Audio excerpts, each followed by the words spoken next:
সালামু আলাইকুম দর্শক, আশা করছি ইনশাল্লাহ আপনারা সবাই ভালো আছেন। তো আপনাদের মাঝে সুন্দর সুন্দর মহিষের বাচ্চার কালেকশন দেখানোর চেষ্টা করতেছি এবং দাম জানাবো ইনশাল্লাহ। তো এই ধরনের মহিষের বাচ্চাগুলি পেয়ে যাবেন পাঁচ বিবির হাটে। এগুলি 4 থেকে 5 মাসের মহিষের বাচ্চা। এগুলি এই হাটটি সপ্তাহে একদিন রোজ মঙ্গলবার সকাল 8টা হচ্ছে বৈকাল 5টা পর্যন্ত হাটটি চলমান থাকে। তো চলুন এই বাচ্চাগুলির দরদাম সম্পর্কে ধারণা নেব ইনশাল্লাহ। সালামু আলাইকুম। এই বাচ্চাগুলি জোড়ায় দাম কেমন চাচ্ছেন?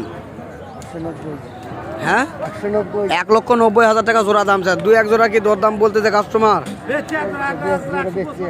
1,55,000 বিক্রি করেছেন এক জোড়া। দর্শক, এগুলি বাচ্চার চাওয়া দাম 1,90,000। শুনলাম দরদামের কথা। তো যদি আপনারা এই ধরনের ছোট মহিষের বাচ্চাগুলি নিতে চান, অবশ্যই 5 বিবির হাটে আসবেন। অ্যাভেলেবল এই ধরনের সুন্দর এবং শৌখিন মহিষের বাচ্চাগুলি পেয়ে যাবেন আপনারা। তো যদি ভিডিওটি ভালো লাগে অবশ্যই আমার চ্যানেলটিকে সাবস্ক্রাইব করে পাশে থাকার চেষ্টা করবেন। ফেসবুক পেজ থেকে দেখলে অবশ্যই ফেসবুক পেজটিকে ফলোতে সঙ্গে থাকবেন। ধন্যবাদ।